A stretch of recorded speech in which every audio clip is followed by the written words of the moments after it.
but rather if you dedicate your child to God, God instead would bless that child so that he would grow up to become a healthy man that would be able to take care of his family and continue to provide under God's blessing. So everything about dedicating a child to God is good. So these people, rather than dedicating their babies to God, they were giving their children, killing their children in the worst way you can possibly think of, boiling their children alive in the hands of a bronze god that would do nothing for them.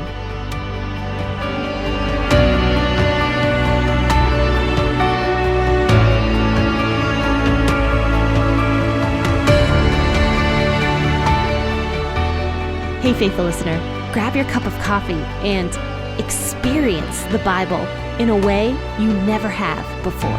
P40 Ministries is a podcast that goes through the Bible cover to cover. It's an awesome narrative that focuses your mind and prepares your heart for God to speak. So join your host, Jenn, for a biblical podcast that's hilarious, informative, imaginative, and fun. The P40 Ministries podcast. Listen now as we go through the book of Leviticus.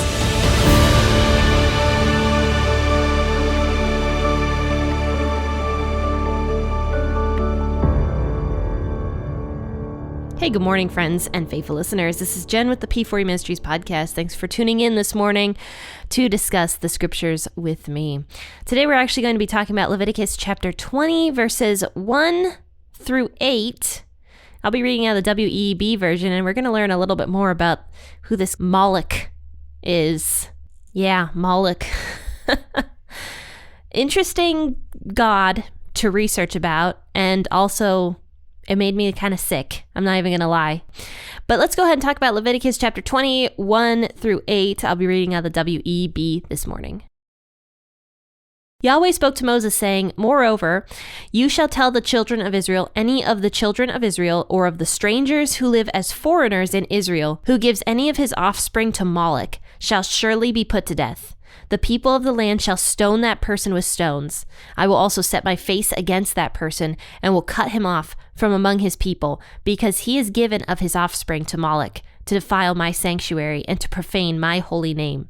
If the people of the land all hide their eyes from that person when he gives of his offspring to Molech, and don't put him to death, then I will set my face against that man and against his family, and I will cut him off, and all who play the prostitute after him and play the prostitute with Molech from among their people.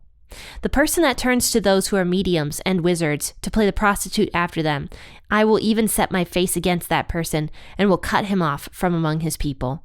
Sanctify yourselves therefore and be holy, for I am Yahweh your God. You shall keep my statutes and do them. I am Yahweh who sanctifies you. So we've heard about Molech a handful of times before, and I may have given a little overview about him in the past, because I think the first time he was mentioned was earlier in Leviticus, actually. So Molech already existed by this time period, and he was around for a really long time. Because when you start reading the book of like Jeremiah, which is like hundreds of years after this, you will see that the people, the Israelite people, started sacrificing their children to Molech. So Molech, who is Molech, or rather, what is Molech? Molech was a Canaanite god that had the head of a bull and the body of a man. If you look up a depiction of Molech, it is truly like the creepiest looking statue ever. I don't understand why anybody would want to worship that thing. It was so creepy looking. And Molech is a word that actually means king, which was interesting because today I was actually reading, what was it? It wasn't Hosea. Man, I never remember all the little prophets, but I'm going through the little prophets right now. I think it might have been Amos. I was reading Amos. And one of the things God said in the book of Amos was that a certain king and all of his people who worship him were going to be, destroyed. And this was like many, many years later that the book of Amos was written.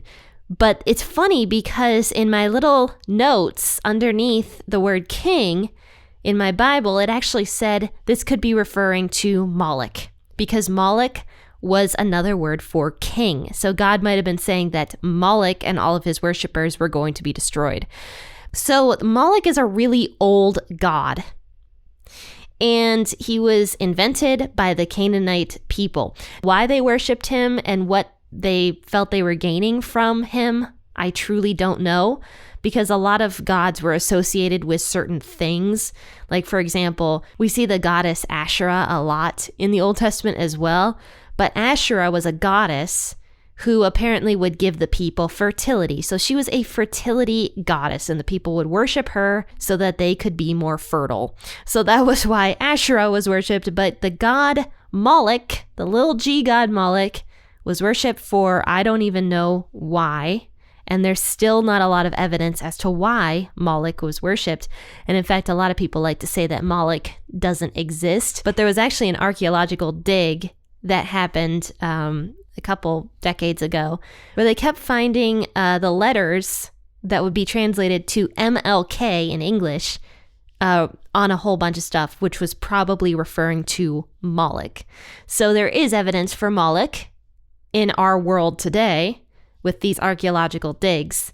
So Molech was in fact a little g god that the people would worship. So our God, the real God, God the Father, hated Molech. Molech was the god of burning babies alive. And there is a picture, which is like a rendering. Obviously, we don't have pictures from back in those days, but it's a rendering of what this may have looked like. So this god, Molech, was a bronze statue. And it was big. It was a big old bronze statue. And it had hands that would come out and like cup. Okay, it would like, if you cup your hands, two hands would come out of the statue and it would look like they were cupping. And so this entire bronze statue would be hollow.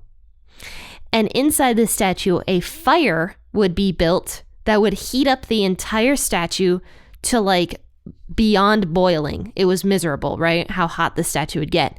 Then, in these cupped hands, they would place the firstborn son, the baby, into the hands, and the baby would literally just melt to death in the hands of this statue.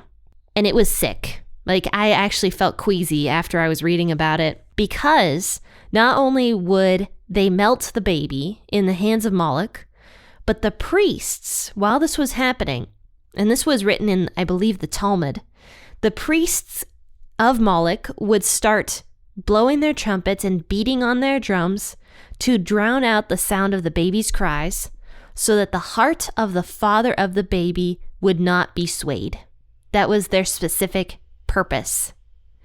And why that the people back in these days thought this was necessary and thought this was righteous is absolutely beyond me. I don't understand how this could ever be considered righteous. And here's the thing, it was the firstborn son that this would happen with. If you see how important firstborn sons were in the Old Testament and how special the firstborn son, that role really was. We talked about that. We talked about how the firstborn son was the birthright holder, the person who was going to eventually take over the family and support all of them, protect them, take care of them. That was the role of the firstborn son. And we also see in Exodus where God says to his people that all the firstborn children belong to me. God loved the firstborn sons, and he wanted them for himself. He wanted them to be dedicated to him, not in the way that people would dedicate their firstborn children to Molech by burning the baby alive, but rather if you dedicate your child to God, God instead would bless that child so that he would grow up to become a healthy man that would be able to take care of his family and continue to provide under God's blessing. So everything about dedicating a child to God is good. So these people, rather than dedicating their babies to God, who is going to bless them, protect them, take care of them, nurture them, help them grow up and become strong men, strong family leaders, instead, they were giving their children, killing their children in the worst way you can possibly think of, boiling their children alive in the hands of a bronze god that would do nothing for them. Absolutely nothing. It was pointless. This was a pointless, disgusting act that the people would do. And I think that's why God was so adamant at the beginning that the firstborn son belongs to me. That's what he said. We already read that a handful of times. The firstborn son belongs to God. Because now we're introduced to this god Molech in Leviticus, where the people are going to be swayed to start following this disgusting image of a bull and sacrificing their firstborn sons, giving their firstborn sons for no reason to this fake god. So that is why God, early on, before Molech is even introduced, he tells his people, the firstborn sons belong to me. You are not going to give them to Molech. Isn't that interesting that God took that measure well before Molech was even introduced to his people? And so I found something kind of interesting, and I don't believe that this is a Christian site here. So this is funny. It's from redlandsdailyfacts.com, and it was written by this guy named Gregory Elder, and he is a professor of history and humanities. So here's what it says. He wrote this article for this Redlands Daily Facts about Baal, Ashtaroth, and Molech, and here's what it says. It's kind of interesting. It must have been a terrifying and tempting thing to the peoples of antiquity when they saw the impressive temples of the pagan gods, the loud music, the professional priesthoods, and their claims that such blood sacrifices and exotic fertility rites could make the people's lives better. The Hebrew god, by comparison, spent a lot of his career with a solitary ark drawn around in a cart. Later, he had but a few holy places for sacrifice, and in the days of Solomon, these were concentrated into one temple in Jerusalem. But the humble worship of the Hebrew God, who had no images, ritual tattoos, and who rejected child sacrifice, survived. The images of Baal, Ashtaroth, and Molech are today viewed primarily by bored school children in museums. I just love that. He hit the nail on the head. That God, the Hebrew God, is a humble God. Without all this imagery and without all these priests blowing their horns, God is a humble God. I think that is so cool. And yet God, the Hebrew God, is the same God you and I still worship today. Is centuries old Hebrew God is still the same God we worship today because he is the true God. And obviously, the true God is going to be set apart. He's going to be different. And he was different. And even this man here who wrote this professor, this history professor, can tell that God, the Hebrew God, is different, was different than these other gods in the Old Testament that were all about show and, sacrificing of the peoples and this and that. God was different. And that is just so interesting and so funny that even a possibly unchristian man can recognize the difference between our God and the gods of Old Testament. I mean, I just love that. That's so funny. And then even what he says here, the images of Baal, Ashtaroth, and Molech are today viewed primarily by bored school children in museums. Oh, that's so funny. God totally did away with Baal, Ashtaroth, and Molech. The three main gods we're going to keep reading about from here on out. I mean, we're going to encounter these gods a lot moving forward, and they're just gone. They're gone. And now we just learn about them in history class.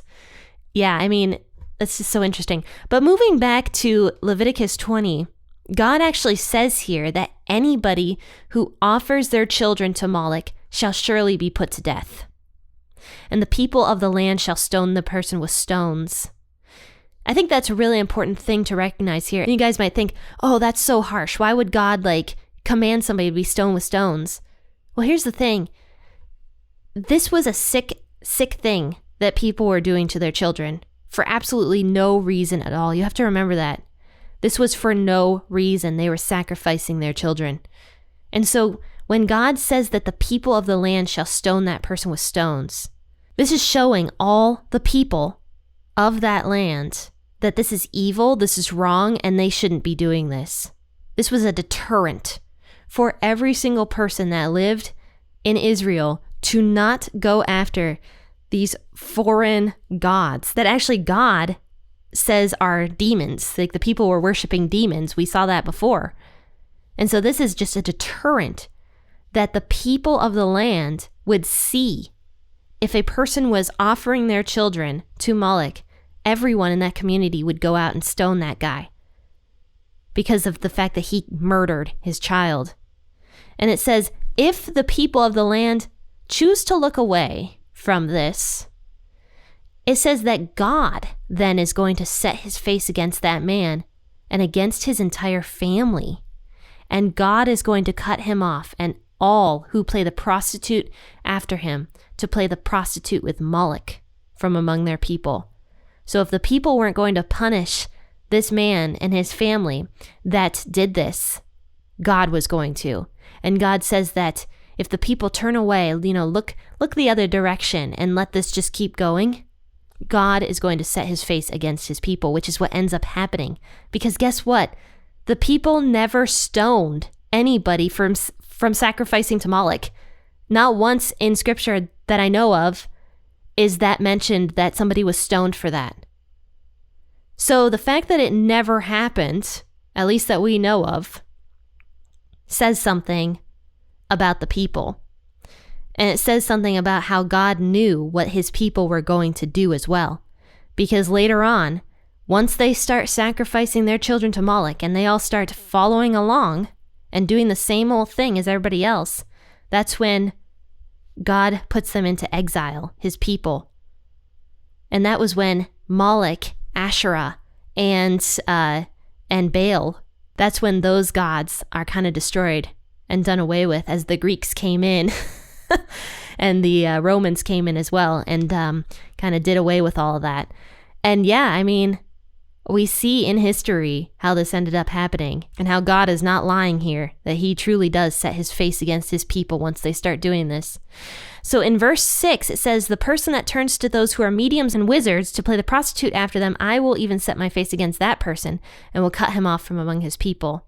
So there's no rule for a person that goes and seeks out a medium or a wizard, except for the fact that God is going to set his face against that person and cut him off from his people. That's pretty sad. So God is saying to his people, don't go after mediums and wizards. Don't look for magic. Because that's what I said in, I think, Wednesday's episode, was that the only truth is what comes from God. Anything else is a fake lie. It's a fake imitation of God. So God is very clear that he does not want his people following after wizards and mediums, people who are apparently able to tell the future, because that is not from God's lips. So in verse 7, then it says, sanctify yourselves therefore and be holy, for I am Yahweh your God. You shall keep my statutes and do them. I am Yahweh who sanctifies you. So that right there, God is telling the reason why he is doing this stuff. It's because God is the person who can sanctify us. And the word sanctify just is another word that means to be holy, to be set apart. So only God and following God's rules can God make us holy. That's it.